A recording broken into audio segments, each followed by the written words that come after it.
Agora eu recebo a visita do Eliomar Russi, o Mazinho, protetor de animais, está aqui com a gente, né? Defensor das causas animais. Bom dia, Mazinho. Obrigado pela visita. Ô, Jorge, bom dia especial a você, ao amigo que está aqui no estúdio, também a toda a nossa grande audiência. É um prazer sempre estar com você aí, conversando com a nossa comunidade. A gente vai falar um pouco sobre cuidados com animais, principalmente nessa época, né, do verão, né? Dicas para melhorar a convivência com o seu animal de estimação. Para muita gente, o animal não é só um animal de estimação, né? É um integrante da família. Exatamente. E isso faz com que cresça cada vez mais o interesse pelos assuntos relacionados à causa animal, né, Mazinho? Sem dúvida, Jorge. Ele já virou membro da família há muitos anos. Hoje é nítido que as pessoas estão tendo muito menos filhos, né? Se nós pegarmos aí a época dos nossos pais, né? É só ver os irmãos, enfim. Hoje, a questão das gerações mais novas, muitos nem filhos possuem, mas tem um animalzinho de estimação. É muito comum hoje nos lares, e passou até aquele desafio do apartamento, que era uma discussão que se tinha alguns anos atrás, mas e no apartamento? E no apartamento? Não há problema. Quer dizer, tendo bom senso, Jorge, você pode ter o seu animal de estimação também no apartamento. Então, hoje todo mundo possui, um mercado extremamente ascendente, é só ver os números. O mercado que arrecada muito nacionalmente, internacionalmente. O Brasil hoje já disputa aí, inclusive a ponta global, até porque nosso país é um país continental, e aí em relação ao número de animais hoje cresce de forma muito forte, mas também cresce, Jorge, o abandono, cresce os maus tratos, situações lamentáveis que ao mesmo tempo que nós comemoramos notícias positivas, nós temos que aqui, infelizmente, falar a esse respeito, porque são coisas do cotidiano e que as pessoas também vivenciam, principalmente aí nas nossas ruas, Jorge. Ah, com certeza. Quais são as atitudes que nós temos que adotar para ter uma melhor convivência com os nossos animais de estimação, principalmente em época como essa, né, de muito calor? E os animais também sofrem, né, Eliomar? Sem dúvida. Primeiro, na questão da adoção, Jorge, tem um velho ditado que diz que você não adota, é o animal que te adota, né? Ou seja, a empatia ela é muito importante. Você realmente simpatizar com esse animal, o animal também é muito nítido, ele tem uma predisposição de poder, assim, ter você como novo tutor. Porque, veja, Jorge, se você é uma pessoa que tem uma personalidade X e o animal tem uma personalidade Y, um animal, por exemplo, ativo, um animal que ele precisa correr, ele tem que ter um espaço maior, e você é uma pessoa mais reservada, mora num local menor, que não tem um espaço físico adequado, não vai dar certo. Infelizmente, vai dar problema para os dois lados. Agora, do contrário, é o complemento da família. Eu sou suspeito, evidente, a falar, mas as pessoas hoje provam isso aí, pelo número exatamente de lares. E o calor, ele é um obstáculo? Claro que sim. Nós temos que cuidar muito com a questão do calor. Passou aquela época, Jorge, da casinha simplesmente, aquela casinha de madeira. Casinha lá na rua. Na rua, muitas vezes com uma cobertura extremamente quente, algo enjambrado. Porque vamos lembrar, tem o calor durante o dia e tem muitas vezes a tempestade no final da tarde. Quer dizer, o animal vai passar o calor e a chuva ao mesmo tempo com dificuldade. Não é legal, não é bacana.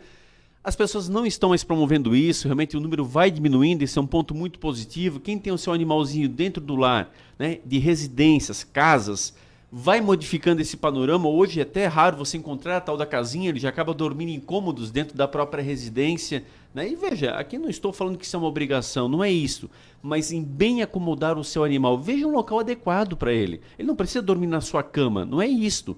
Mas veja um local adequado. Então a casinha, aquela tradicional de madeirinha, já está ficando de lado, porque as pessoas estão percebendo que na sua própria casa, na garagem, por exemplo, em cômodos arejados, é possível manter esse animal bem locado. E claro, em apartamentos aí não há nem risco, o animal já está dentro do lar e aí a acomodação é muito natural. Então tem que cuidar, Jorge. O verão, vamos imaginar, agora, por exemplo, nesse calor que nós estamos neste momento, é saudável pegar um animal e passear na calçada com ele? Claro que não. A calçada é algo extremamente quente, o piso está muito quente. Imagina atravessar uma rua com esse animal com as patinhas em cima do asfalto. Não tem como não danificar, Jorge. Então, não são coisas salutares. Você vai passear com o teu animalzinho num dia como hoje, ou de manhã bem cedo, ou ao final do dia, já no começo da noite, porque o calor, ele diria assim, Jorge, ele realmente maltrata, ele é algo assim tenebroso. Então, não se faz de forma alguma. Mazinho, como defensor das causas animais, né, como é que você vê o avanço nesse sentido? Nós já temos uma delegacia própria nesse sentido, né, o que é muito importante, foi um avanço significativo. a gente tem leis para maus tratos, mas ainda é muito difícil você enquadrar quem abandona animais, né? Tem toda uma regra aí que é muito difícil de você conseguir o flagrante, provas para você conseguir enquadrar quem abandona os animais, e tá aí a grande causa da proliferação de animais de rua, né?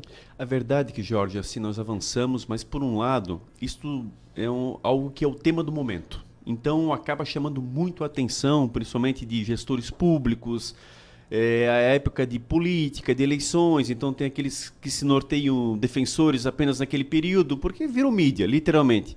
Agora, qual que é o cuidado, Jorge? Exatamente esse modus operandi.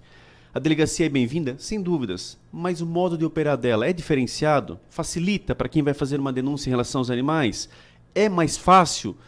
Esse é o grande desafio sempre. Porque você cai exatamente como você bem colocou, na questão de provar, da comprovação.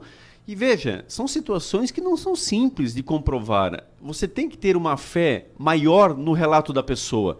Porque geralmente quem se propõe a fazer uma denúncia são pessoas que vivem esta realidade, que convivem diariamente com N situações.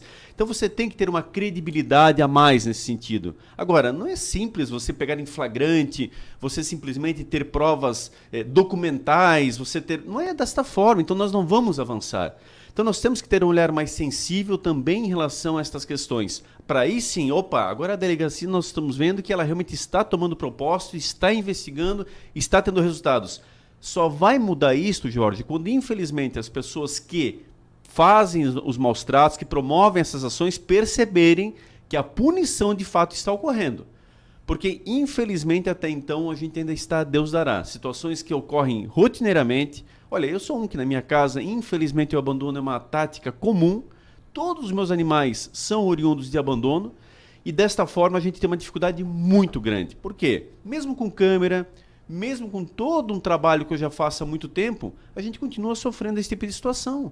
E aí, quem está sendo punido pelo abandono? Me diga um que foi de fato punido pelo abandono. Quando muito, Jorge, a gente vê situações drásticas de maus tratos. Drásticas, situações assim tenebrosas. Mas pelo abandono, que é algo corriqueiro, comum, acontece diariamente. Infelizmente a gente ainda não vê isso. E é crime, todos sabem que é crime. Mas e aí, e a lei? A lei ela está para simplesmente nortear um título, dizendo que é crime, ou ela está realmente para ser efetiva, que ela possa acontecer? Então esses são os desafios, Jorge, que têm que realmente serem modificados. O poder público é fundamental que esteja realmente atento a esta demanda e que promova ações, eu sempre digo, Jorge, não sazonais, mas rotineiras. Desta forma nós vamos modificando o panorama que aí está. Para onde a gente tem que se encaminhar, né? Porque é difícil você conseguir provar que alguém abandonou um animal, tem que ter essa prova, né? E a gente vê cada vez mais animais abandonados na rua. A educação, onde é que ela entra nessa parte aí, Mazinho, né? Como é que a gente pode melhorar a educação nesse sentido, das pessoas terem mais consciência da responsabilidade que é ter um animalzinho? É tudo muito bonito, tudo muito certinho, mas esses animais crescem, eles dão trabalho, eles custam caro, né, nos tratamentos de algumas determinadas doenças. Aí quando chega nesse ponto, cidadão simplesmente vai lá e abandona. Isso, na hora de viajar, né? Que eu faço, na hora né? de viajar, o que eu faço agora? Tem um animal aqui. Sem dúvida, Jorge. É uma dificuldade, não é tão simples as respostas, as coisas são bastante complexas, mas, por outro lado, é fundamental que a pessoa, primeiro, tenha o senso da responsabilidade. Bom, eu vou adotar um animal, a partir desse momento eu sou responsável por uma vida. Eu sou tutor desse animal. Esse animal é um ser senciente. O que é um ser senciente? Ele tem sentimentos como nós. Ele fica triste, ele fica alegre, ele adoece, ele tem, evidentemente, momentos felizes, ele tem momentos de depressão. Isso já está provado, isso não sou eu que estou falando cientificamente, isso está provado. Então, são situações das quais você passa a ser responsável. Eu sempre digo, Jorge, ninguém é obrigado a adotar um animal. Ninguém. Mas a partir do momento que você adota um animal, você é obrigado a zelar por aquela vida. Você tem esta obrigação. Você se candidatou a ser um tutor. Agora você tem que assumir. Ele não é um produto que você descarta, joga pela janela, deposita em qualquer depósito. Aliás, quero dizer de forma muito clara. A pior morte que tem, Jorge, é exatamente do abandono. Imagina um animal que você tratou o tempo todo dentro do lar, ele tem a ração pronta. Você simplesmente põe um potinho e ele já sabe, está lá a ração dele. joga ele na rua. Ele não sabe buscar nada. Ele não é um animal que é criado desde o filhote na rua, que não é um bom cenário também, mas ele vai se adequando às necessidades. Agora, vamos pegar o pior cenário ainda, um pouquinho pior ainda? A BR-470, fruto de muitos abandonos. Aí você larga esse animal no meio do nada, literalmente do nada, ele vai morrendo de desnutrição. Devagarinho. Olha só. Dia a dia, vai literalmente ficando marcado de ossos, mais nada além disso, até ele vir a óbito. Das mortes mais cruéis que podem existir. E acontece muito, quando não atropelado por atravessar a rodovia, podendo causar um acidente. E aí, Jorge, a gente vai vendo que essa situação ela é bastante ampla. Então, primeiro começa pelo cidadão, ter esta consciência. Pense exatamente antes de adotar. Não vai na ânsia por ter uma criança dentro do lar. Não é a criança que tem que adotar, é você adulto. A criança é o momento de euforia, lá na feirinha de adoção, daquele momento. Depois passa. O animal não é um brinquedo. Não se dá animais de presente, Jorge. Essa é uma outra coisa que não se faz. Aquilo que você quer agradar num período, mas depois vai se transformar talvez numa tormenta para aquela família. Não se dá de presente. Quem adota é quem vai cuidar. Então ele tem que ter este senso. A criança participa do processo, ela está junto, inerente ao processo. Ela não é responsável, ela não tem nenhuma autonomia para estar à frente do processo. E aí nós vamos, evidentemente, para as demais demandas. Ou seja, tudo aquilo que, como você falou, os animais eles vão, evidentemente, crescer, ele vai exigir uma série de outros cuidados, eles vão ficar idosos, Jorge. Como nós, da mesma forma, dificuldades de audição, de visão, de alimentação, vão ficando mais sonolentos, vão tendo menos imperatividade, vão tendo custos maiores, doenças que nós temos, eles também desenvolvem. Então, são várias as questões, das quais você vai conhecendo a partir do momento que você passa a conviver com essa vida. O animal vive em média 14 anos. Hoje, cada vez mais também está subindo a idade pelos tratamentos. A gente já não dá mais só comida caseira, já tem rações, uma série de benefícios que alongam a vida dele. E aí é fundamental que você entenda que ele vai ser seu companheiro durante, provavelmente, todo aquele período. Como para nós que amamos, a partida é similar a um de familiar. Eu não quero aqui polemizar. Mas para quem gosta, para quem tem realmente como membro da família... Tem muita gente que sofre, né? A tristeza é tremenda, Jorge. É similar ao de um familiar. Você sofre bastante na partida de um animal que conviveu com você a vida inteira. Então tudo isso tem que ser colocado numa balança antes de se levar um animal para casa, né? Sem dúvida. E a educação, Jorge, que é o ponto-chave da tua pergunta, ela precisa ser contínua. Eu lamento muito, Jorge, que hoje o CPREAD já não tem mais esse papel. Foi um papel que lá na época, desde a implantação, quando nós criamos o CPREAD, nós nunca abrimos mão. Tinha um auditório, inclusive, onde trazíamos as crianças semanalmente. É educando as crianças, Jorge, que nós vamos ter uma geração diferenciada. Não tenha dúvida sobre isso. Mas não. Como educar nesse sentido? Tem que levar isso para dentro da escola? Tem que virar assunto no currículo escolar? Perfeito. A gente fala muito do trânsito nesse sentido, né? De que tem que ser incluído no currículo escolar. A convivência com os animais, essas questões também tem que estar no currículo escolar, na tua opinião? Sem dúvida, Jorge. Tudo tem que ser, de novo, rotineiro, não sazonal. Então, os animais, você explora em diversas matérias. Por exemplo, ciência, não é que tem que criar matéria defensor dos animais. Não é nada disso. É só incluir. Inclui no currículo. Você inclui no currículo. Nós, no período que eu estive à frente do CPREAD, todos os anos nós incluímos na agenda do estudante da rede municipal. A primeira página de instruções vinha sobre o bem-estar animal. Exatamente para a criança já se situar e começar a ler as primeiras noções a esse respeito. Todo ano vinha uma informação diferente. Trazíamos semanalmente ao CPREAD algum educandário diferenciado. Fazíamos um rodízio entre toda a rede. E aí o currículo escolar vai devagarinho ajustando para entrar assuntos nesse cotidiano. Porque, de novo, boa parte dessas crianças tem animal em casa. Com certeza, a maioria até mesmo. A questão é como tratar esse animal. Então, se o pai e a mãe muitas vezes não têm o tempo adequado ou mesmo a formação para isso, vamos nós, através da escola, ensinarmos. Isso vai dificultar, evidentemente, para que lá na frente, aquele que incentiva o abandono, e tem pais que fazem isso, infelizmente, que maltratam os animais, vai dificultar muito a vida dele, porque imagina sendo chamada a atenção pelo próprio filho, ser chamada a atenção por uma outra criança. E nós vimos, Jorge, são vários os relatos, porque as crianças são muito sinceras e elas começam a confidenciar no meio da palestra, levanta o dedinho e começa a falar aquilo que ela sente. Faz o desenho. Quantas vezes nós acontecíamos de nós vermos os desenhos e lá tinha exatamente uma atitude de maus tratos? Quem fazia? Meu papai, minha mamãe. Aquela criança, Jorge, isso era um fato muito motivador também. Nós trazíamos um animal no meio da palestra, no colo, aí as crianças já formavam a fila para passar a mãozinha neles. E você observava, ficava uma ou duas no canto da sala. Ou seja, não se levantaram. Em tese, não queriam ter contato com o animal. O que significa isso? A instrução de um pai e de uma mãe de forma equivocada. Olha, não chega perto. Não chega perto, que não é legal, não faz bem. Nós já tínhamos uma tática em outro funcionário, com um gatinho. Lá no final da sala, as crianças aqui na frente eufóricas para tocar naquele principal, e um outro funcionário chegava próximo. A criança primeiro ela ficava arredia, não se manifestava. Não, toca no gatinho. Pode botar a tua mãozinha, não tem problema. Jorge, não demorava muito. Não dava 5 minutos. Essa criança estava com o gatinho no próprio colo. Ou seja, se nós não atrapalharmos, as crianças, por natureza, todas gostam dos animais. Todas.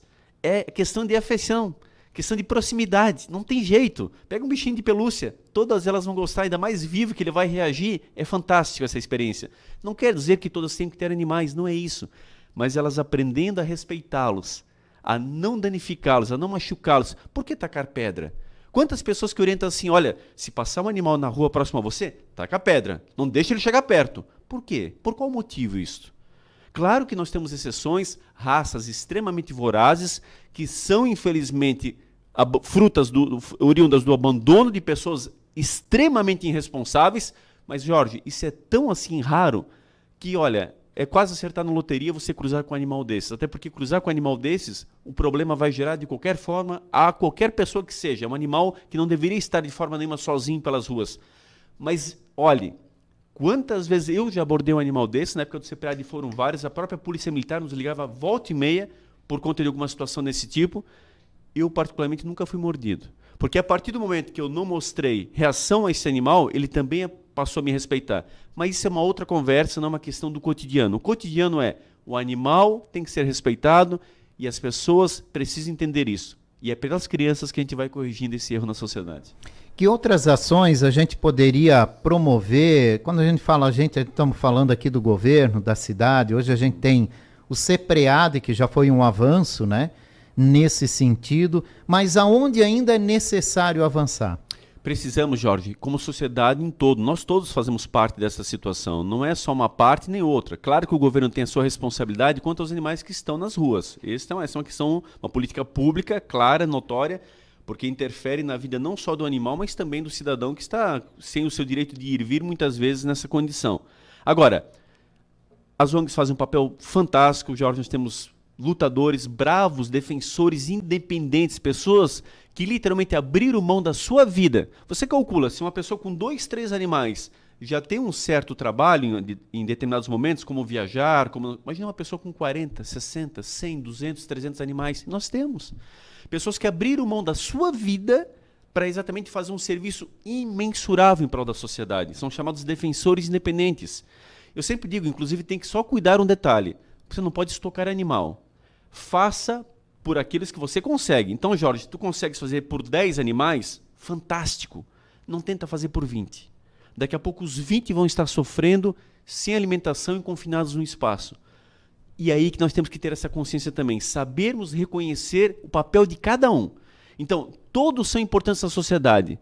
Jorge, o Hospital Público Veterinário, Blumenau já passou da época que nós temos esse hospital. Eu canso, isso é uma bandeira, você lembra? Lá de trás, o CEPREAD. Nós temos uma estrutura na FURB, o Campo 5. O hospital está pronto. Falta um ajuste entre poder público, universidade, fazer exatamente esse trâmite e atender a comunidade. Não é mais possível nós vermos animais morrendo por tumores dentro das residências porque as pessoas não têm como tratar esse animal. Uma consulta hoje na clínica é mais cara do que uma consulta de ser humano. É notório. Eu estou falando aqui só situações pontuais. Então, é uma rede. Todos precisam trabalhar em prol. Eu penso de forma muito clara, as clínicas vão continuar tendo seu público. As pessoas que não têm condições vão continuar, infelizmente, com essa dificuldade. Então, o hospital público é para exatamente incentivar as pessoas a poder terem um animal de estimação, mas nem por serem de baixa renda, elas vão ficar sem condições de poder tratar e ver esse animal sofrer, agonizar e morrer dentro do lar, que é o que acontece atualmente. Blumenau poderia sair na frente e longe nesse aspecto. Não é um sonho, já está realizado. Então, é poder público, comunidade, ONGs, defensores independentes, sociedade em geral. Não é porque eu não gosto de animais, não é porque eu não quero ver animais na minha frente, que me dá o direito de desrespeitá-los e, ao mesmo tempo, eu ser desrespeitado. Se eu vou no Parque Ramiro Ridger, que é outra bandeira que nós tanto lutamos para abrir para os animais, e hoje, graças a Deus, está aberto. Mas eu não tenho que ter animais ao meu redor. Quem está com o seu animal, quem é o tutor, ele tem que ter a guia, ele tem que ter o controle sobre o animal. Eu vou lá fazer meu exercício físico, eu tenho que ser respeitado. E é assim que nós temos que aprender a conviver em sociedade. Eu lembro, Jorge, a primeira vez que um shopping, na época, me procurou para fazer uma experiência de animais dentro do shopping. Isso parecia uma loucura para muitas das pessoas. Nós começamos às quintas-feiras à tarde, fazer a primeira experiência, animais dentro do shopping. Hoje, me diga, qual é o shopping que não aceita animais? Todos aceitam em qualquer dia, em qualquer momento. Por quê, Jorge? Porque virou, evidentemente, um grande chamariz da população. A comunidade se fez ainda mais presente dentro desse ambiente. Agora, com o calor, no verão, como nós estamos, o mais gostoso é passear dentro do shopping climatizado. Oh, meu Deus, né? Mas imagina. na época parecia uma loucura. Abrir o shopping para os animais, o shopping está aberto, os animais frequentam e as pessoas continuam sendo respeitadas. Agora, nessa questão do hospital público veterinário, né, o que falta para isso avançar? Isso já foi passado para os nossos representantes políticos? Falta vontade? Olha, Jorge, ou há muita resistência nesse sentido? Eu confesso a ti, as minhas forças, olha, tudo que eu pude eu fiz. À época, o prefeito tinha ciência total. Como eu tenho certeza que esse prefeito também, o prefeito Mário, claro que conhece essa demanda, é evidente que conhece. É uma demanda antiga. A universidade conhece, o curso de medicina veterinária sabe perfeitamente. Eu já participei de muitas reuniões. Claro que hoje não estou mais no poder público, então já não faço mais parte desse circuito. Mas é época que estava, sempre incentivei a discussão em torno desse tema. É incrível, Jorge, mas assim, a coisa não avança. Nós trouxemos vários exemplos nesse sentido. Eu lembro do Dr. Ibanhes aqui em Blumenau, que é o gestor do Hospital Veterinário de São Paulo, referência, inclusive. É um cara que até hoje eu tenho fácil acesso, um amigo que acabou se tornando. Ele cansou de vir a Blumenau ao nosso pedido. Que é um hospital público. Lá, veja lá, esse é o detalhe, a tua pergunta é fantástica. Lá é um hospital privado. É a Associação dos Médicos Veterinários que toca o hospital e a prefeitura faz um repasse altíssimo na época, na casa dos 6 milhões de reais, para poder, poder comprar esse serviço e servir a população. Nós temos equipamento público. Esta é coisa que eu não abro mão, uma coisa que para mim toca profundamente sempre. A FURB é pública. Está aí a luta pela federalização, mas mesmo que ainda não aconteça, ela é municipal. Meu Deus, nós estamos falando de entidades municipais, poder público municipal através da prefeitura, FURB municipal. Do meu ponto de vista, Jorge, o que eu propus na época e sempre defendi essa ideia? A prefeitura custearia os profissionais, algo que já acontece no próprio CEPREAD, custeia os médicos veterinários, algo comum dentro do serviço público. A FURB cederia as instalações que já possui e o cidadão custearia o medicamento. Isso ficaria extremamente plausível, uma parceria, comunidade, prefeitura, Universidade Regional de Blumenau. Então a comunidade custearia o medicamento. E você não precisaria colocar o medicamento a preço de comércio. Poderia ser valor de custo, o valor custo do medicamento. Com certeza tornaria o serviço acessível, faria com que a comunidade pudesse estar participando e levando seus animais de estimação.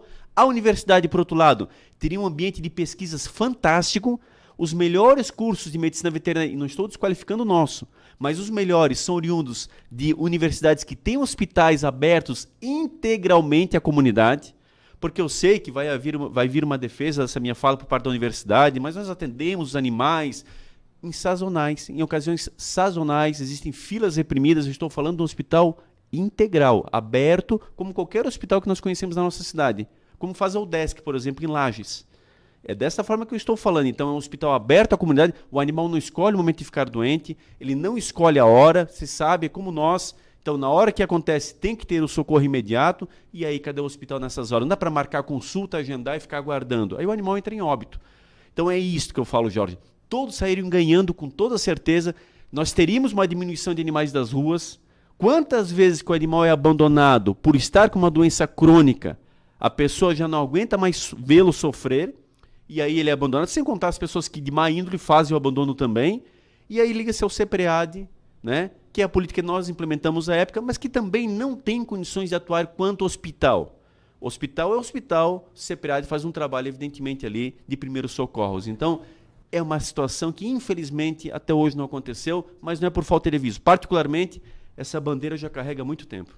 E porque não há uma união em torno desse objetivo, né? A gente não vê protetores independentes de animais, ONGs que tratam animais, defendendo uma bandeira como essa, né? Eu, sinceramente, Jorge, também não compreendo. Eu sei que as pessoas mais antigas, se você pegar os defensores mais antigos, eles têm isso também da mesma forma entalado na garganta. Como era o próprio Cepreade, né? O Cepreade é aquele sonho impossível. Poxa, conseguimos construí-lo em 6 meses naquela ocasião. Foi um trabalho bonito, fantástico.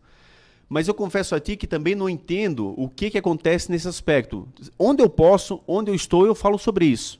Pode ter certeza, você me conhece há tantos anos. Quer dizer, a gente sempre tenta levantar essa situação. Mas, infelizmente, realmente vejo pouca discussão a esse respeito. Basicamente, já não se fala mais no assunto. Mas está aí, a estrutura continua à disposição. Penso que nunca é tarde para nós podermos fazê-lo acontecer. Antes tarde do que nunca. Acho que esse ditado é muito válido nessa situação. Eliomar Russi, Mazinho, obrigado pela sua participação hoje aqui na Itaberá Rede Bandeirantes de Rádio. A gente precisa falar mais sobre animais, com certeza você estará de volta aqui em outro momento na nossa programação. Agradecer muito essa oportunidade, para mim mais uma vez um orgulho estar aqui ao teu lado, agradecer a oportunidade que tenha muito sucesso a Rádio Itaberá, Bandeirantes, porque precisamos de canais como este para podermos levar os bons assuntos aí na boca do povo, né? Então, meu abraço especial à comunidade, a você, sempre à disposição, sempre que necessário, inteiramente à sua disposição. Mazinho falou com a gente aqui, falamos um pouco sobre as causas animais, 11h37.